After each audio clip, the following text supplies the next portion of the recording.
రెడ్డి గారి ఆదేశాల మేరకు మార్చి 12వ తారీఖున యువత పోరు అనే కార్యక్రమం ద్వారా ఈ కూటమి ప్రభుత్వం వచ్చిన తర్వాత ఇచ్చిన హామీలన్నీ కూడా నెరవేర్చకపోవడంతో ఇబ్బందులు పడుతున్న వాళ్ళందరికీ కూడా వాళ్ళకి మద్దతుగా కర్నూలు కలెక్టర్ ఆఫీస్ దగ్గర ర్యాలీ నిర్వహించి కలెక్టర్ గారి మెమోరాండం ఇవ్వడం జరుగుతుంది. ఈ కార్యక్రమాల్లో మన మంత్రాలయ నియోజకవర్గానికి సంబంధించినటువంటి విద్యార్థులైతేనేమి, యువత అయితేనేమి, అదేవిధంగా నిరుద్యోగులు అయితేనేమి ప్రతి ఒక్కరు కూడా పాల్గొని ఈ ర్యాలీని జయప్రదం చేయాల్సిందిగా కోరుకుంటున్నాము. ముఖ్యంగా ఈ ర్యాలీ యొక్క ముఖ్య ఉద్దేశం ఏమిటంటే, గత ఎన్నికల్లో చంద్రబాబు నాయుడు గారు ఇచ్చిన హామీల్లో భాగంగా ఎంతోమంది పేద విద్యార్థులకు కూడా ఇప్పటికి కూడా ఫీజు రియంబర్స్మెంట్ మీద చాలామంది కూడా విద్యార్థులందరూ కూడా ఇబ్బందులు పడుతున్నారు. విద్యార్థులు ఇబ్బందులు పడడంతో పాటు వాళ్ళు ఫీజులు కట్టలేదు, తల్లిదండ్రులు కూడా ఇబ్బందులు పడుతున్నారు. కొన్ని కళాశాలలో అయితే ఫీజు కట్టలేదు, ఇంకా మీ ఫీజు రియంబర్స్మెంట్ మాకు జమ కాలేదని అనే సాకుతో విద్యార్థులను కూడా బయటకు పంపించే పరిస్థితులు కూడా ఇంకా ఈరోజు మనం చూస్తూ ఉన్నాం.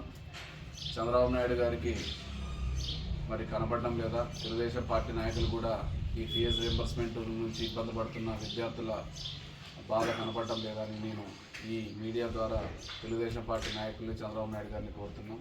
అదేవిధంగా ఈరోజు అమ్మఒడి ఇస్తా అన్నారు, తల్లికి వందనం అని చెప్పారు, తల్లికి వందనం ఇవ్వలేదు. అదేవిధంగా ఈరోజు నిరుద్యోగులకి దాదాపు 20 లక్షల ఉద్యోగాలు లేదా డిగ్రీ పూర్తి చేసిన ప్రతి విద్యార్థి కూడా నిరుద్యోగ వృత్తి కింద ప్రతి నెల 3,000 రూపాయలు ఇస్తా అని చెప్పడం జరిగింది. ఈరోజు ఉద్యోగ అవకాశాలు లేవు, అదేవిధంగా నిరుద్యోగ వృత్తి లేదు. గత ప్రభుత్వంలో కనీసం మేము మా జగన్మోహన్ రెడ్డి గారు వచ్చిన తర్వాత సచివాలయ ఉద్యోగాలు కావచ్చు, అదేవిధంగా వాలంటీర్ వ్యవస్థ ద్వారా ప్రత్యక్షంగా పరోక్షంగా దాదాపు 4 లక్షల మందికి జగన్మోహన్ రెడ్డి గారు వచ్చిన సంవత్సరంలో ఉద్యోగ అవకాశాలు కల్పించామని మేము గర్వంగా చెప్పుకోవడానికి మా గారు జగన్మోహన్ రెడ్డి గారి పరిపాలన సాగింది. ఈరోజు కూడా చంద్రబాబు నాయుడు గారు కూడా చెప్పడం జరిగింది ఎన్నికల హామీలో, వాలంటీర్ ఉద్యోగాలు ఎవరివి తీసేమో, ఆయన 5,000 ఇస్తున్నాడు, నేను 10,000 ఇస్తా అని చెప్పడం జరిగింది. ఆ 10,000 కథ ఏవో దేవుడు కానీ కనీసం ఉన్న ఉద్యోగాలు అట్లే పెట్టింటే కనీసం గ్రామంలో 10-15 మందికి మనం పరోక్షంగా ప్రత్యక్షంగాను ఉద్యోగం కల్పించే విధంగా ఉండేదనే విషయాన్ని కూడా చంద్రబాబు నాయుడు గారు గుర్తు చేస్తున్నా.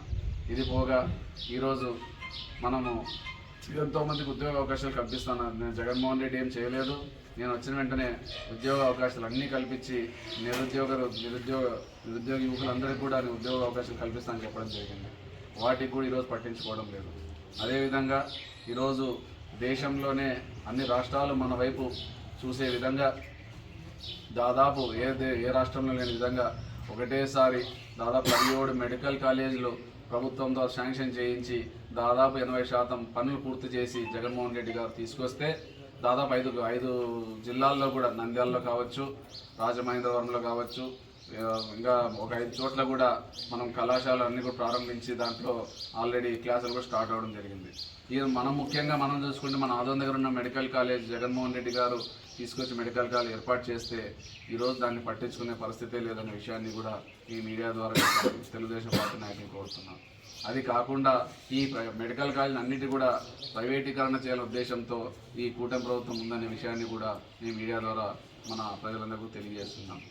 ఇలా కాకుండా చంద్రబాబు నాయుడు గారు ఇచ్చిన హామీలు ఏవైతే ఉన్నాయో, ఎంతోమంది తల్లులు ఈరోజు పెన్షన్ విషయాలు తీసుకుంటే కూడా దాదాపు గత ప్రభుత్వంలో ఎవరైతే అర్హులు ఉన్నారో వాళ్ళందరికీ కూడా వికలాంగులకైతేనేమి, వితంతువులకైతేనేమి, మన వృద్ధులకైతే ప్రతి ఒక్కరు కూడా పెన్షన్ ఎవరైతే అర్హులు వాళ్ళందరూ కల్పించారు. ఈరోజు మళ్ళీ రీవెరిఫికేషన్ అనే నెపంతో దాదాపు కొంతమంది కళ్ళు లేని గుడ్డి వాళ్ళని కూడా మీరు హైదరాబాద్ వెళ్ళండి, హైదరాబాద్ వెళ్ళి అక్కడెక్కడో ఇచ్చి మీరు అక్కడి సర్టిఫికేట్ తీసుకోవాలి, వాళ్ళు పోతే అక్కడ పట్టించుకోవడం లేదు.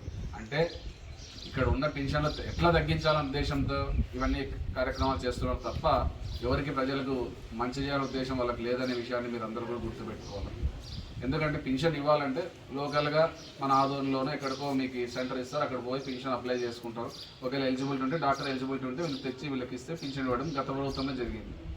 ఇప్పుడు ఇచ్చిన పెన్షన్లు ఎట్లా తీసేయాలని ఆదోని పొమ్మంటారు, ఆదోన్లో డాక్టర్ లేకుంటే కర్నూలు పొమ్మంటారు, కర్నూలు నుంచి హైదరాబాద్ పొమ్మంటున్నారు. అది ఇచ్చిన పెన్షన్లు మళ్ళీ మీరు రీవెరిఫికేషన్ మీద వచ్చినాయి, మీరు అడ్మిట్ సర్టిఫికేట్ తెస్తే మళ్ళీ మీకు పెన్షన్ వస్తుంది, లేకపోతే 2 నెలలు కట్ అవుతుందని తెలిపిస్తున్నారు. ఇది కాదు పరిపాలన అంటే. పార్టీలకు అతీతంగా, రాజకీయాలకు అతీతంగా, వర్గాలకు అతీతంగా కులం మతం చూడకుండా ఏ ఒక్కరికైనా కూడా సంక్షేమ పథకాలు అనే సంక్షేమ పథకం ప్రతి ఒక్కరికి అందాలి. ఆ విధంగా మీరు పరిపాలన చేయమని ఈ చంద్రబాబు నాయుడు గారిని మా వైఎస్ఆర్ కాంగ్రెస్ పార్టీ తరఫున కోరుకుంటున్నాం. అదేవిధంగా ఈ తల్లికి వందనం కూడా మీరు తొందరలో ఎంతోమంది తల్లులు ఎదురు చూస్తున్నారు. చంద్రబాబు నాయుడు వచ్చినారు, నా ఇంట్లో 5 మంది కొడుకులు ఉన్నారు, దాదాపు 75,000 వస్తుండే అని ఎదురు చూస్తున్నారు. ఆ 15,000 మందికి ఇచ్చే పరిస్థితి ఏమో కనపడడం లేదు. కానీ కనీసం తల్లికి వందనం కింద కనీసం 2 పిల్లలకన్నా ఇవ్వండి అని మేము మిమ్మల్ని ఈ వైఎస్ఆర్ కాంగ్రెస్ పార్టీ తరఫున మిమ్మల్ని కోరుకుంటున్నాం. ఎందుకంటే మా ప్రభుత్వం ఏమైతే చెప్పిందో మా జగన్మోహన్ అవన్నీ కూడా చేయడం జరిగింది. మీరు చెప్పినారు కాబట్టి, మీరు ఎట్లో మాట మీద నిలబడలేరు కాబట్టి కనీసం